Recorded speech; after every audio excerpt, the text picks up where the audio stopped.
Decidme los que queréis estar bajo la ley, ¿no habéis oído la ley?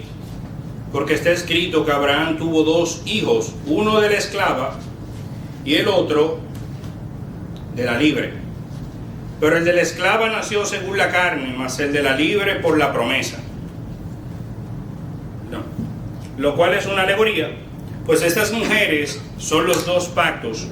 El uno proviene del monte Sinaí, el cual da hijos para esclavitud. Este es Agar, porque Agar es el monte Sinaí en Arabia y corresponde a la Jerusalén actual, pues está junto con sus hijos en esclavitud.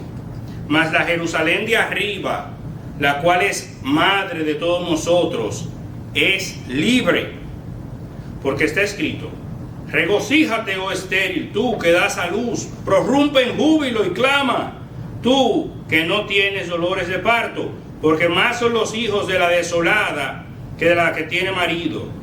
Así que, hermanos, nosotros como Isaac somos hijos de la promesa, pero como entonces el que había nacido según el Espíritu, así también ahora. Dice, así que, hermanos, nosotros como Isaac somos hijos de la promesa, pero como entonces el que había nacido según la carne perseguía al que había nacido según el Espíritu, así también ahora. Gracias. Mas, ¿qué dice la Escritura? Echa fuera a la esclava y a su hijo, porque no heredará el hijo de la esclava con el hijo de la libre. De manera, hermanos, que no somos hijos de la esclava, sino de la libre. Amén. Amén. Amén.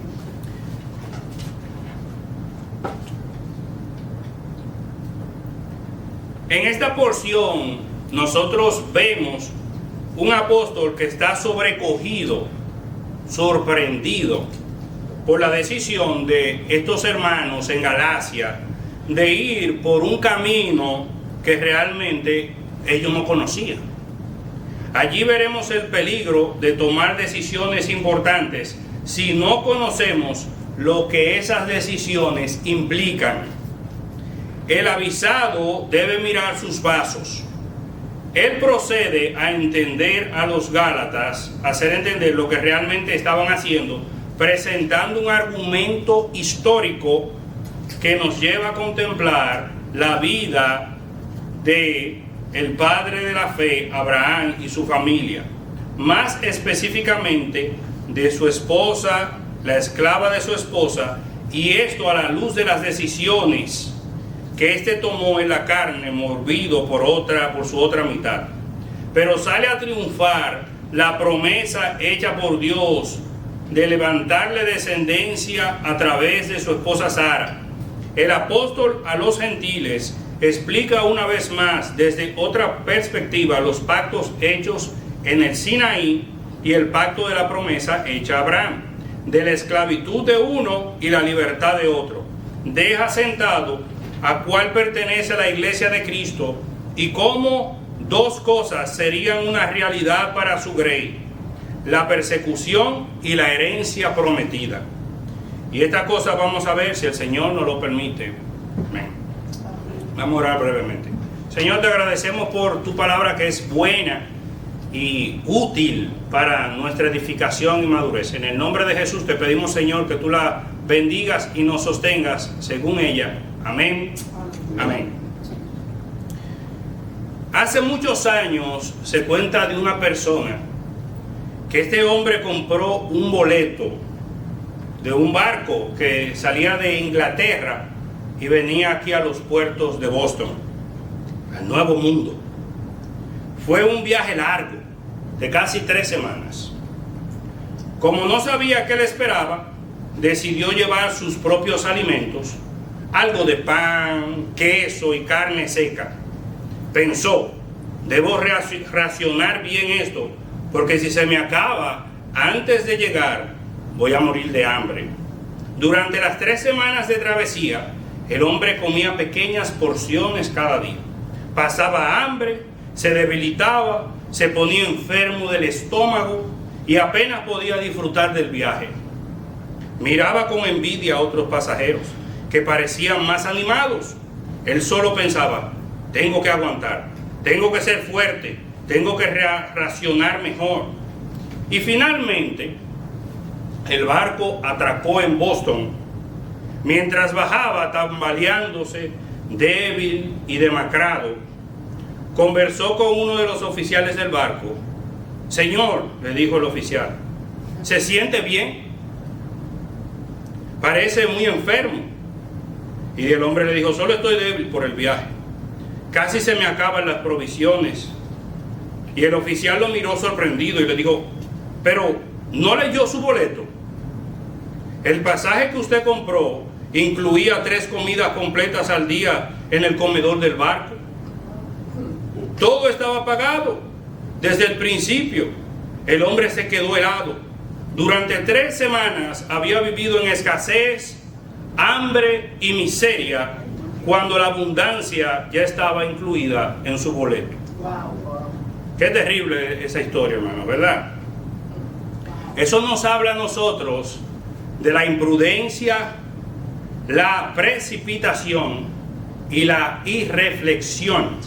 La palabra de Dios nos dice claramente en el libro de los Proverbios, que es de Salomón, el hombre más sabio que vivió, dice claramente, el alma sin ciencia o sin conocimiento no es buena, y aquel que se apresura con los pies peca.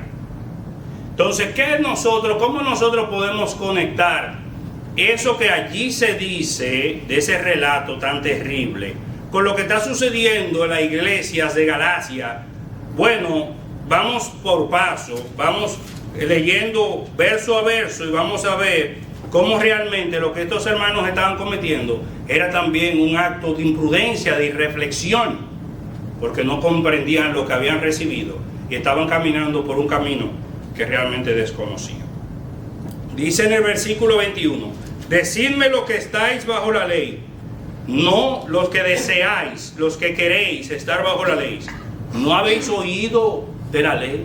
Esta gente querían estar bajo un sistema y no solamente querían, ellos deseaban, dice, querían, anhelaban, ellos querían estar bajo la ley. Esos mandamientos de Moisés que se escuchan ahí, y cualquiera que dice y que lo escucha desde nuestros tiempos dice, oh, pero qué pena que los israelitas no obedecían esas cosas, qué bonito se oye, ¿verdad? Quieren vivir bajo una ley que realmente, dice Pablo, ustedes han escuchado alguna vez lo que la ley contiene, ustedes que quieren y desean vivir bajo esa ley. Eso me recuerda a mí una historia también de una joven alemana. Recuerdo que la vi en la noticia. Ustedes saben que hay muchas personas de diferentes lugares, de África, de Medio Oriente, que están llegando a esos países europeos. Y esta joven deseó, bueno, yo quiero ir a vivir en un país de eso de Medio Oriente. Y agarró así y se fue a ese, creo que no sé si fue a Turquía o un país de eso. Y encontró pareja. Y después que estaba en una situación, viviendo, se casó bajo la ley Sharia, en una nación que no conocía y bajo una cultura que también desconocía, entonces se encontró con los ojos como 2 huevos fritos. ¿En qué me metí? Desconocía la decisión, ella no entendía completamente las decisiones que ella estaba tomando. Y de la misma manera nosotros aquí vemos el caso de los Gálatas. Ellos querían meterse bajo un sistema legal y una ley y un pacto que ellos realmente, Pablo le dice, ¿ustedes han escuchado alguna vez lo que es la ley? Él se lo dice claramente. Y así mismo también nosotros vemos personas. Si tú te vas a mudar de aquí de Massachusetts a cualquier estado, ¿cuál es tu misión primero? Tú averiguas a ver si hay trabajo cuando tú te vas. Tú averigua a ver cómo está el precio de la vivienda para allá, cómo están las escuelas. Y nosotros como cristianos, hay una iglesia bíblica en esa área. ¿Quién se va de un lugar a otro sin averiguar y sin pensar bien y considerar lo que está delante de nosotros? No es prudente. Es de manera irreflexiva. Entonces lo mismo que sucedió con esto. Y si mucho más, cuánto más serio es el tú considerar cómo tú vas a caminar ante Dios. Una decisión de una casa se puede cambiar en algún momento, Pero ¿qué de una persona que quiera vivir ante Dios de una manera que Dios no le ha mandado?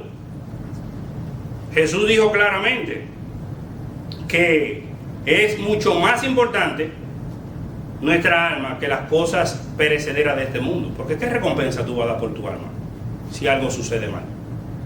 Pues de la misma manera, entonces nosotros estamos llamados a ser muy cuidadosos con las decisiones que tomamos. Especialmente Pablo se escandaliza cuando ve esta situación de ellos.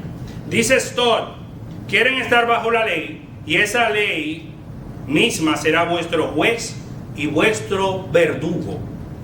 Porque como nosotros ya sabemos, maldito aquel que no permanece en todas las cosas que están escritas en la ley.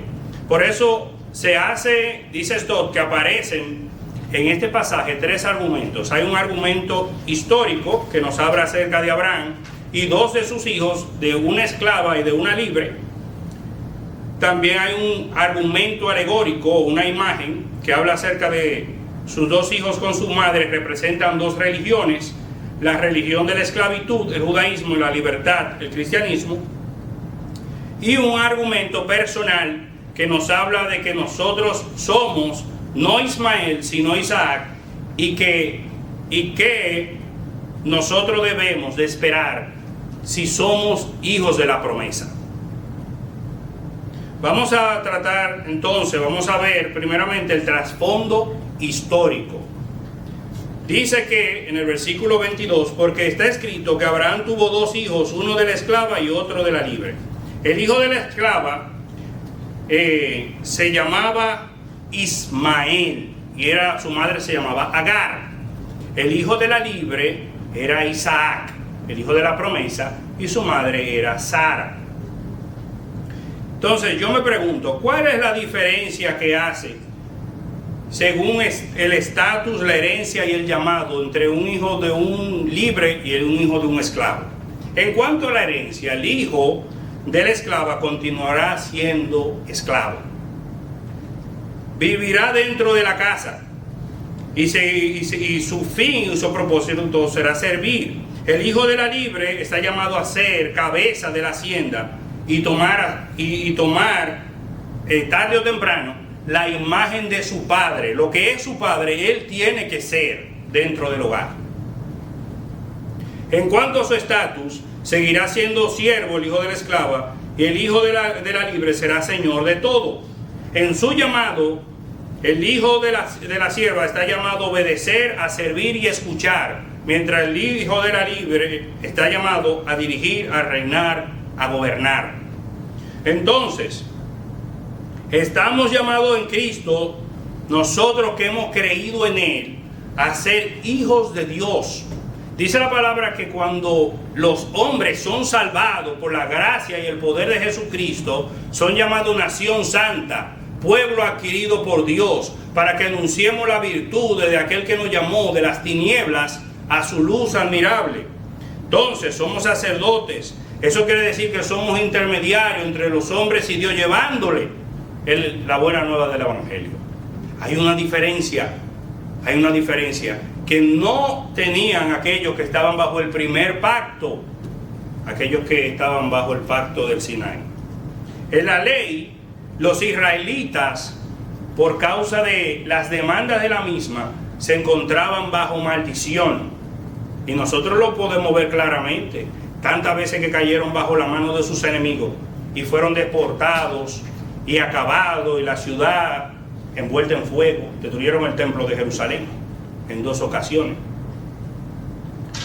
Y en cuanto a los gentiles, eran extraños, no tenían parte ni sazón en ese pacto, más que fueran que los israelitas estaban supuestos a ser sacerdotes para las naciones, orando por ellos, intercediendo. Si yo quiero conformarme con la imagen y no con la realidad, estoy confundido y no podré gustar de la bondad de Dios. Me quedé a mitad del camino. Era la ley y la Torá de Moisés, era un proceso entre el pecado del hombre y la gracia que había de venir. Era un ayo, como ya hemos hablado anteriormente. Era un guardián que tenía el propósito de preparar aquellos para entregarlos a una herencia verdadera. Dice Stott, hablando acerca de Juan el Bautista y del Señor Jesús, ¿qué dice Juan el Bautista cuando venía la gente ante él? Él le decía: generación de víboras, ¿qué le enseñó a ustedes capaz de la ira venidera? Porque ellos iban con su ropa religiosa a ver lo que predicaba Juan. Y él le dice: y cuidado ustedes en vuestros corazones, diciendo, ¿qué ellos decían en sus corazones? Nosotros somos descendientes de Abraham. Y al día de hoy hay algunas sectas judías, algunas, no todas, que ellos creen que son superior a todos los demás hombres del mundo. Y de ahí vienen algunos, hasta el día de hoy, desde aquel entonces, con esa mentalidad. ¿Por qué? Porque yo soy hijo de Abraham. Pero, ¿qué le dice Juan el Bautista? De esta piedra el Señor puede levantar descendencias a Abraham. Y entonces Jesús también tuvo que lidiar con esa misma situación, porque le enseñaba a los que le seguían y le decía: y conoceréis la verdad, y la verdad os hará libre, cuando ustedes permanezcan en la verdad de Dios. Si tú no permaneces en la verdad de Dios, no eres libre. Tú eres un esclavo de tu propio pecado. Porque la verdad de Dios tiene el propósito de mostrarte a ti quién eres tú y quién es Dios y quién es el Mesías, el Jesús, el Cristo. Entonces ellos, cuando lo escuchaban, que la verdad os hará libre, entonces ellos decían: ¿cómo que tú no estás diciendo que nosotros seremos libres? Yo no soy esclavo de nadie. Nosotros somos descendientes de Abraham. ¿Cómo tú no estás diciendo nosotros nosotros nunca hemos sido esclavos de nadie? Porque no conocen la historia de su propia nación. Fueron esclavos físicamente y espiritualmente. Pero Jesús le dijo solamente una cosa: el que hace pecado, esclavo es del pecado. Esclavo del pecado, si tú haces pecado. Pero si el Hijo os libertare, seréis verdaderamente libres. Entonces hay una situación ahí que no, y ellos siguieron insistiendo: no, nosotros somos hijos de Dios, si somos hijos de Abraham. Y Jesús dijo: no, ustedes no son hijos de Abraham, ustedes son hijos de su padre, el diablo. Porque los deseos de vuestro padre es el que ustedes andan buscando hacer. Viene la palabra de Dios y la resisten. Y la ira de Dios se revela desde los cielos contra toda injusticia e impiedad de los hombres, que detiene con injusticia la verdad. Eso, cuando el hombre viene y escucha que Dios le dice: ven, arrepiéntete, vuélvete de tu pecado a Dios, y dice: no, espérate, la ira de Dios te va a alcanzar. Cuidado. Dios es misericordioso y clemente, que te habla hoy y te dice: vuelve. Y el camino es Jesús. Entonces nosotros ahí no tenemos que fijarle algo. Que entonces verdaderamente ese argumento de que no, yo soy hijo de Abraham, tú puedes tener una línea directa si tú quieres, pero si no te arrepientes, si no te vuelves de tu pecado, tú no eres hijo de Abraham. El camino justamente era eso. Por eso que Juan el Bautista como Jesús predicaron ese evangelio: arrepentíos y creed en el evangelio. Era necesario que esos judíos, porque acuérdense que en ese contexto ellos estaban llevando principalmente el mensaje al pueblo de Israel, estaban ahí entre esas regiones de Galilea y Judea, a los judíos primeramente y después al griego. Y entonces él le estaba diciendo claramente: ustedes se tienen que arrepentir de su pecado y creer en el evangelio, para que entonces sean recibidos en el reino de Dios que se ha acercado.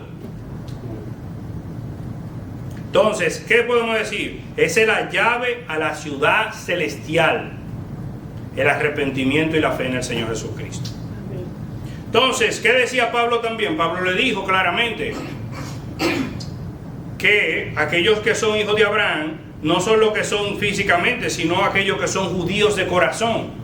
La palabra judío quiere decir aquel que alaba a Yahweh, al Dios de Israel. Es una persona que es hijo de Dios verdaderamente, porque no tiene una circuncisión física en su cuerpo, sino que hay una circuncisión que es interna, que es del corazón. Y esa es la circuncisión que agrada a Dios. Hay una piedad, hay un temor de Dios, hay un arrepentimiento, hay una vida nueva.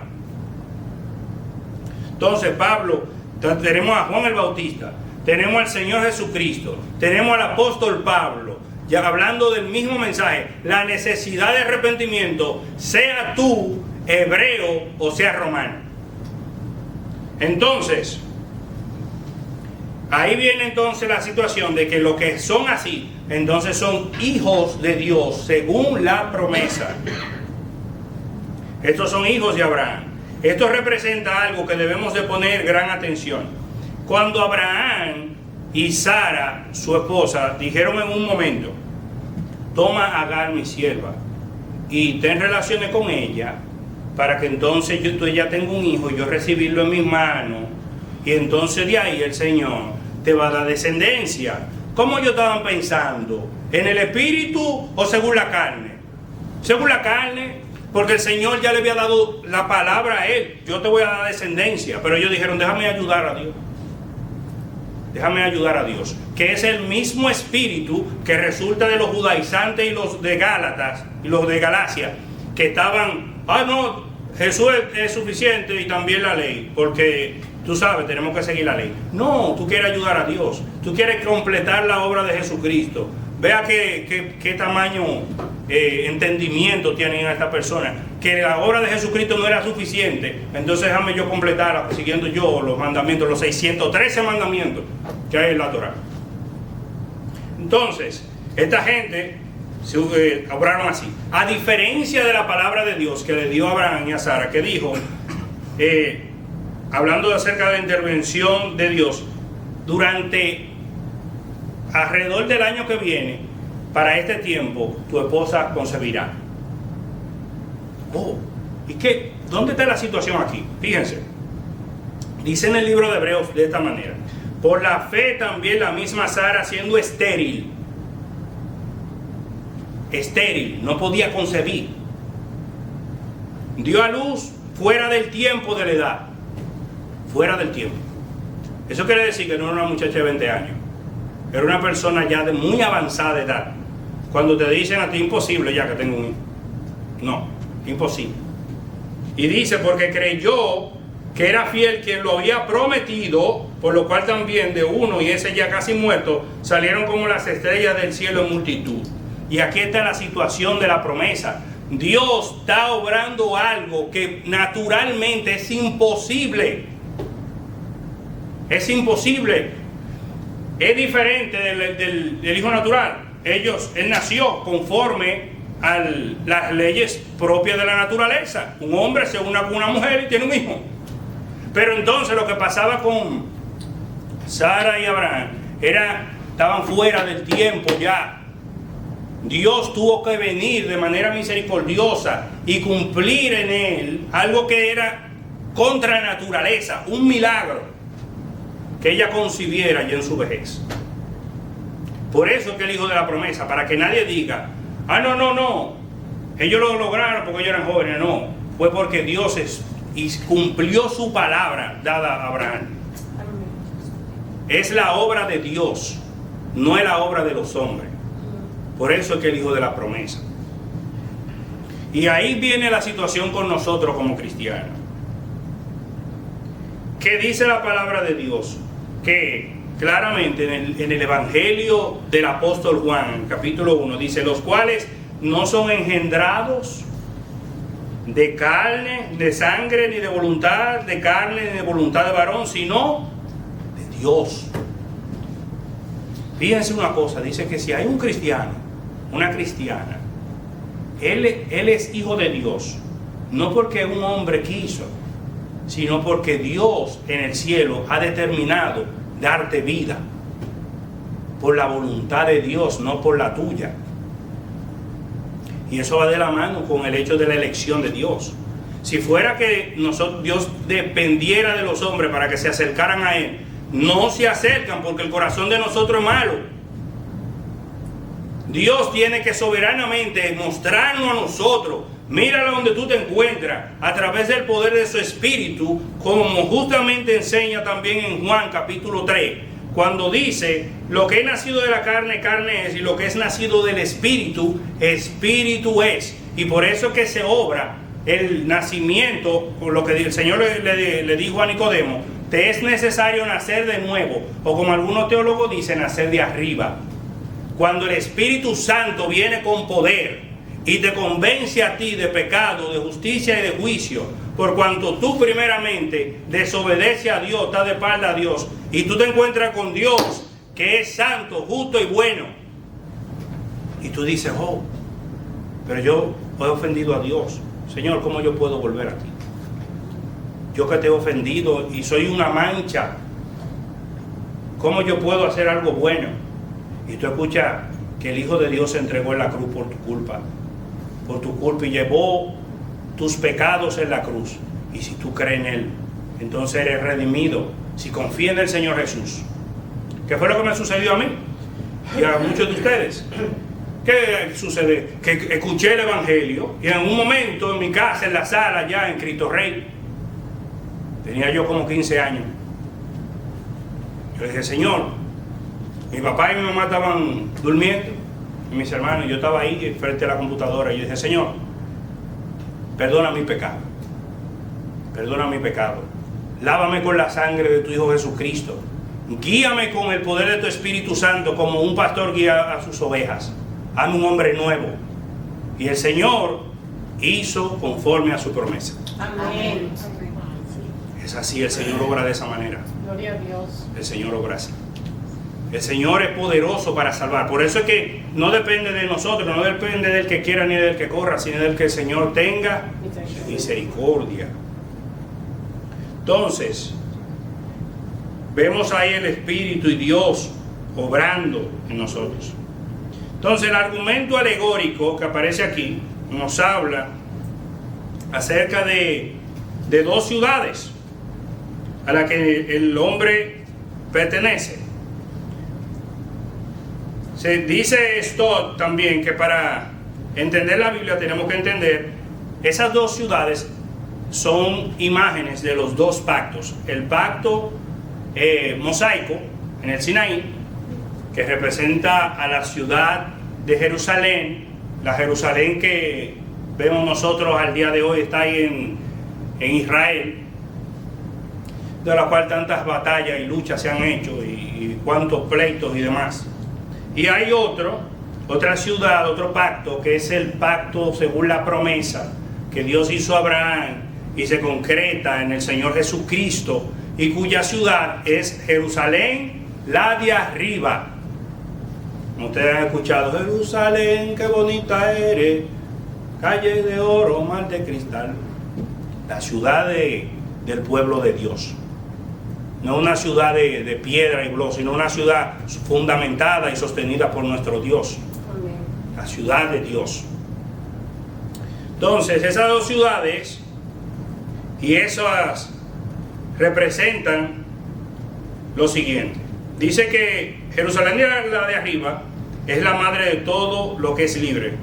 Los que son nacidos de arriba, como ya hablamos del nuevo nacimiento, pertenecen a esa Jerusalén.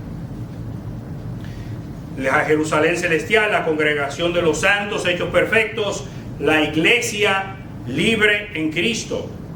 Y dice que esa ciudad es representada con Sara en este pasaje. Pone a Sara como si fuera la mujer de la cual venimos nosotros los libres. Entonces, en el versículo 27 dice, regocíjate tú que estás desolada. Tus hijos serán más que lo que tiene la otra, Agar. Y le dice, grita de júbilo. ¿Y por qué son más? Porque ese nuevo pacto ha producido los hijos que el primer pacto no pudo producir. Sí había hombres piadosos, si nosotros vemos en el Antiguo Testamento. Pero ¿qué ha hecho Dios ahora? Que ha cumplido su promesa. En tu simiente serán benditas todas las naciones. El Señor ha extendido su bendición a todos nosotros. No solo a los que son hebreos, sino a los que son romanos, los que son griegos, los árabes, la gente de África, de América, de Europa. Todos son llamados a arrepentimiento y fe en Jesucristo y a la familia de Dios.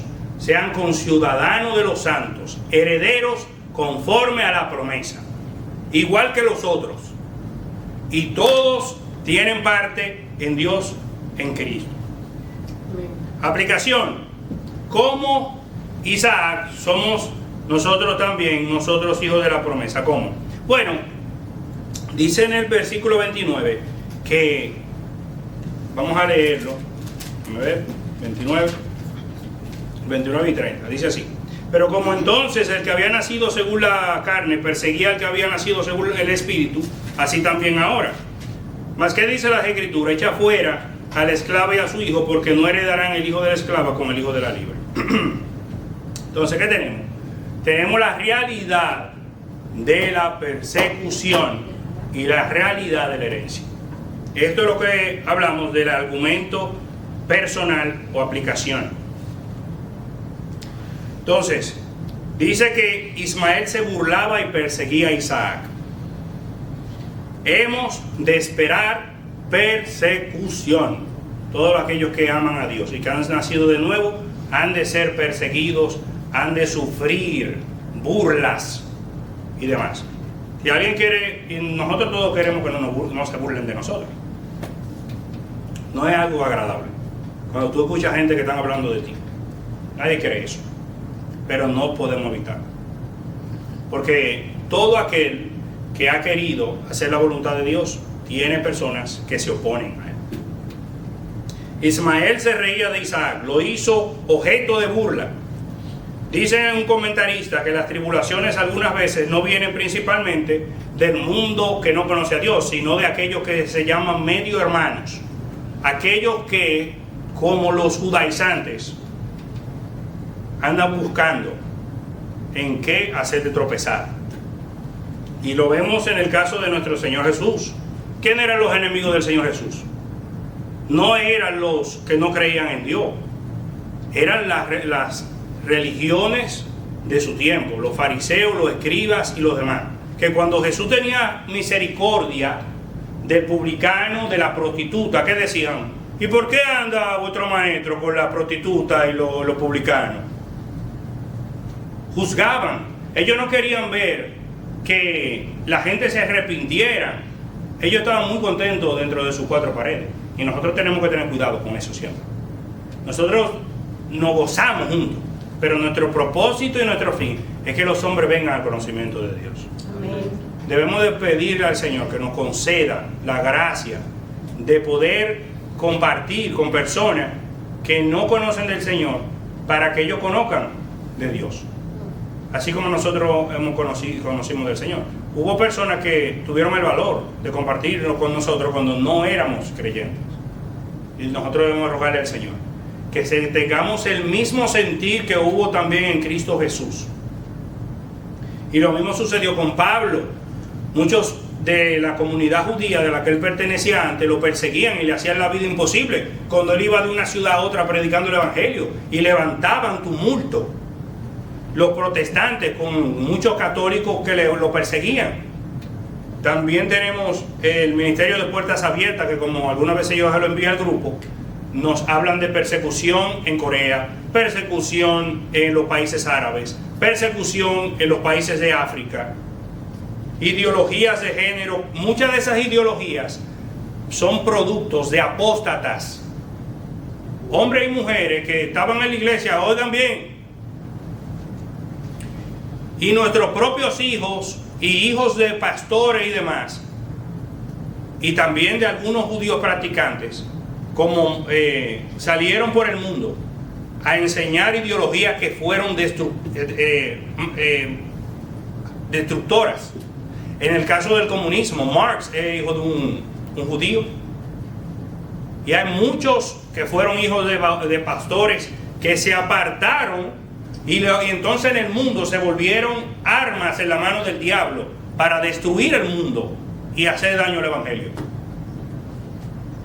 Entonces, sí, hay muchos ataques y persecución que viene contra la iglesia por causa de ese corazón que en un momento tuvo la oportunidad de la verdad, que la verdad estuvo ante ellos, y en lugar de, como dice Matthew Hendricks, que el sol de la justicia derritiera tu corazón como la cera, lo que hizo fue que como el barro se endureció, como el corazón de Faraón, que en lugar de cuando se encontró con Dios y los milagros, haberse vuelto de su pecado, lo que hizo fue que se hizo peor.